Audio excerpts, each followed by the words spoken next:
On the night of March 13, 1997, thousands of Arizona residents witnessed what has been called the largest mass sighting of a UFO ever. Claims spanning from the northern reaches of Arizona to the beginning of Mexico of a triangular or boomerang-shaped object emitting 5 to 6 points of light use hotlines. The event was widely reported but highly undocumented. The U.S. Air Force even issued a statement deferring military exercises as the cause of the phenomenon. Many deny these claims, and in the years following, websites, documentaries, and films have been dedicated to the topic. It was around 8 o'clock in the evening that Thursday night, more than 2 decades ago, that the initial reports came in. The first report came from a man who reportedly had seen a V-shaped object the size of a Boeing 747 traveling southeast above Henderson, Nevada. 20 minutes later, the next report is said to have come from Paulden, Arizona. There, a retired police officer claimed to have seen 6 orange lights traveling overhead while driving. He returned home and observed them travel south over the horizon through binoculars. Next, the reports came from Prescott Valley. A couple observed the lights traveling south from their balcony. This time, reports were saying that these lights were part of a larger object as the starlit sky behind was being obscured as they passed. The National UFO Reporting Center recorded this report from the region that day. While doing astrophotography, I observed 5 yellow-white lights in a V formation moving slowly from the northwest across the sky to the northeast, then turn almost due south and continue until out of sight. The point of the V was in the direction of movement. The first 3 lights were in a fairly tight V, while 2 of the lights were further back along the lines of the V's legs. During the northwest to northeast transit, one of the trailing lights moved up and joined the 3 and then dropped back to the trailing position. I estimated the 3-light V to cover about 0.5 degrees of sky and the whole group of 5 lights to cover about 1 degree of sky. Soon after, 6 people observed the same lights 10 miles east of Prescott in the town of Dewey, Arizona. Witnesses in the satellites and suburbs of northern Phoenix began giving reports of a boomerang-shaped object lined with orange lights flying overhead. Then, around 8:30, 8:40, accounts of the lights began to come in from all over Phoenix. The vast majority of footage and photographs of the event were taken during this time. Later on that night, the lights disappeared. Some footage shows the lights appearing to turn off one after another. Other clips showed it differently. Most of this footage has since been aired in documentaries on the Discovery Channel and the History Channel. There are claims that one final report came from a man at a payphone in the Kingman area on his way to Los Angeles, who observed the lights to his north nearing the Mexican border. All in all, the reports came from a wide array of different people, from truck drivers to emergency responders, military personnel to news reporters. One of the most astonishing parts of the event is that despite such a wide range of witnesses, the descriptions of what had been seen were highly consistent with one another. One source from the widely popular documentary on the subject, called The Phoenix Lights, reported to have interviewed as many as 700 eyewitnesses from that evening. Since the events of March 13th, the incident has only grown in notoriety. In 2007, more reports of lights being seen above Phoenix were made, and this time Fox News responded and covered the claims almost right away. Shortly after, military officials from the FAA reported what the news team had filmed to be flares dropped by F-16 jets at the nearby Luke Air Force Base. The pilots in question were performing routine training exercises. Then, in 2008, the lights were again seen above Phoenix. This time, after causing a stir, a man called in to a local news station and reported that his neighbor had been releasing flares attached to helium balloons from his backyard. The allegations were later confirmed by police helicopters who investigated the lights more closely, as well as the culprit appearing on local news to make a statement about his premeditated hoax. Although we can find no official mention or record of it, it is repeatedly stated in almost all the accounts of this incident that the nearby Luke Air Force Base released a statement about the original event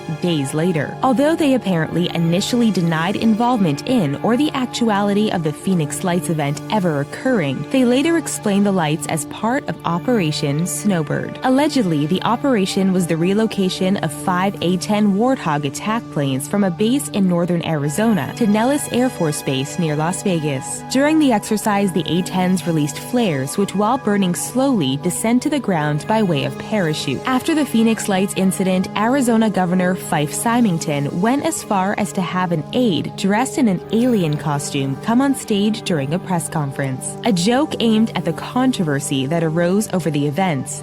Fife made the official state opinion on the matter quite clear in which looking back may have acted as fuel for an already smoldering conspiracy. Shortly after the press conference, his real estate empire declared bankruptcy amid bank fraud charges. He received a pardon for his business malpractice from President Clinton in 2001. Interestingly enough, Governor Symington has since gone back on his original statements regarding the incident. 10 years later, the former governor appeared on CNN and described his own encounter with the craft on the evening of March 13, 1997. In describing it, he said it was enormous. It just felt otherworldly. In your gut, you could just tell it was otherworldly. There are countless videos and blogs on the web claiming to debunk the flare theory, and although fewer, there are a great deal of skeptics who are in favor of this opinion. Many of the witnesses claim to have seen a group of solid lights, orange-red in color, moving in unison. Many of the believers in the UFO theory claim that if it had been flares, the smoke trails that are normally present would have been visible. Then the skeptics will go on to describe an effect that can happen to flares in hot climates, where the heat of the burning flare can rise into the attached parachute and thus suspend the flare for longer. Similar to a hot air balloon, even now, 20 years later, news articles and debates on the topic form online. Robert Schaefer of the Skeptical Inquirer explains his logical version of the events in great detail in an article published in July 2016. He notes that the path of the UFO follows the standardized U.S. air traffic corridor for aircraft moving in that direction, which lends to his explanation of the A-10s flying between bases as part of Operation Snowbird. He goes on to explain that because the jets were flying in formation, their regular wing lights would not be present, but instead their formation lights, which on an A-10 is a bright orange light near the landing gear. He raises some convincing arguments. 5 jets flying in a triangular formation, all with orange lights pointing towards the ground. One of the biggest voices in the Phoenix Lights incident is that of Dr. Lynn D. Kittai. She is a strong believer in the theory that we were visited by extraterrestrial life on the night of the incident. Her website bio reads, Dr. Lynn Kittai is an internationally acclaimed physician and health educator who pushed aside her successful medical career to pursue the Phoenix Lights book, an internationally award-winning documentary project. Her book and following documentary were at the time the most popular fanfare surrounding the event, and her investigation into the incident seems to be the most thorough out there. She is regarded in the UFO community to be the leading expert on the Phoenix Lights incident. Needless to say, Dr. Lynn does not buy the flare theory. Although her site looks like an HTML relic of the early 2000s, it is still up to date, listing the various screenings of her documentary and public speaking destinations like the MUFON, which stands for Mutual UFO Network, International Symposium, and the UFO Seminar Ocean Cruise. At a glance, it would appear that Dr. Lynn has created a career from becoming one of the most recognized voices in this story. One of the reasons this particular event gathered such acclaim was because of the sheer number of recorded witnesses. However, the U.S. and especially the South have a long history of UFO sightings. In 1947, what the U.S. military claims was a nuclear test observation balloon crashed on a farm near Roswell, New Mexico. The incident became known as the Roswell UFO incident, which you have likely heard of. Theories of a downed spacecraft, elaborate government cover-ups, and even Nazi experiments began to build, and skepticism around the incident is still alive and well today. Many people are still skeptical of the government's knowledge of alien life. A 1997 poll from CNN Time found that 80% of Americans think the government is hiding knowledge of the existence of extraterrestrial life forms. Since the Roswell incident, much more information has come forward and is available to the public. The Air Force Base Area 51 in Nevada has long been a popular prop in science fiction and pop culture. The base made for one of the main setting points in the iconic Hollywood production Independence Day, and rumors ranging from living aliens in captivity to replication and production surround it. Project Blue Book was made public by the U.S. government in recent years, which ran from 1948 to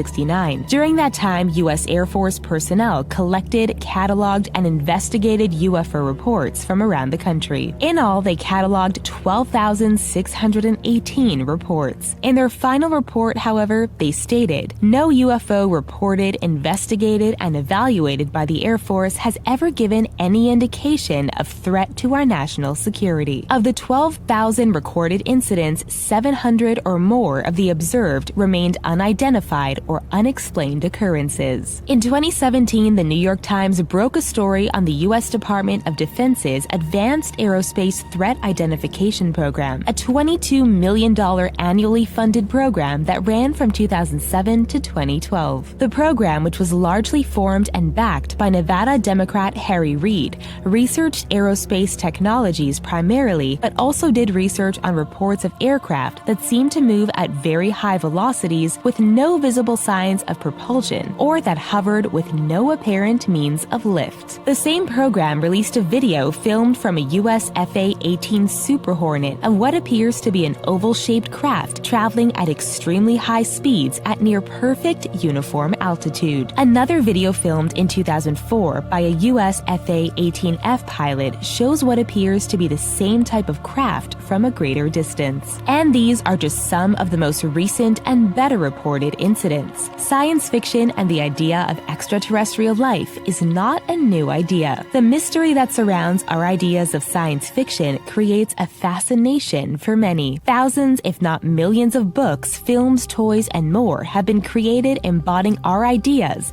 of saucer-shaped flying objects and little gray men. As a species, we have a fixation with the unknown, which may shed some light on why so many people that witnessed the lights above Arizona on March 13, 1997, are so set on believing it wasn't a military drill. Two films have been released outside of Dr. Lin's documentary. In 2015, the sci-fi action thriller The Phoenix Incident described it as blurring the line between fiction and reality. The fact-based sci-fi thriller revolves around a military conspiracy and the controversial missing persons case surrounding the infamous Phoenix Lights. The film holds a 39% audience score on Rotten Tomatoes, and in 2017, in much the same style of the found footage effect, was the release of Phoenix Forgotten. This time, the pitch pulls from the Blair Witch Project, stating 20 years after 3 teenagers disappeared in the wake of mysterious lights appearing above Phoenix, Arizona, unseen footage from that night has been discovered, chronicling the final hours of their fateful expedition. Phoenix Forgotten sits just above its predecessor at a 41% audience score on Rotten Tomatoes. The first film that mentioned the Phoenix Incident by director Keith Aram actually created a conspiracy of his own in marketing the 2015 release. For 4 years leading up to the release of the film, he began to create websites, Facebook pages, YouTube accounts, and more, all hinting at an elaborate government cover-up of the disappearance of 4 men who apparently had witnessed the Army shoot down a UFO near Phoenix. As a result of the content he was publishing, outlets such as The Mirror, Yahoo News, and Business Standard reported on it as though it were real news. Keith Aram's marketing campaign for his film illustrates people's desire for mystery. Like Mulder said on The X-Files in 1993, "I want to believe." Sci-fi has never been as popular a genre as it has been in recent years. Television shows are garnering huge acclaim, such as Stranger Things, Lost in Space, Fringe, Battlestar Galactica, and Star Trek. And films are getting even bigger. In the past 5 years alone, we've seen 4 new Star Wars films, 2 Star Trek films, 2 Guardians of the Galaxy movies, and the list goes on. People love sci-fi, so why wouldn't they want a reason to believe it? The Phoenix Incident has a lot in common with the Bigfoot mystery in many ways. Over the years, hundreds of people have claimed to have seen Bigfoot. There have been videos, photos, audio recordings, stories, interviews, and more. It's been plastered across the internet, books have been published, TV specials and movies aired, and yet no hard evidence, no corpse or skeleton to support the claims. Somehow, every photo comes out blurry,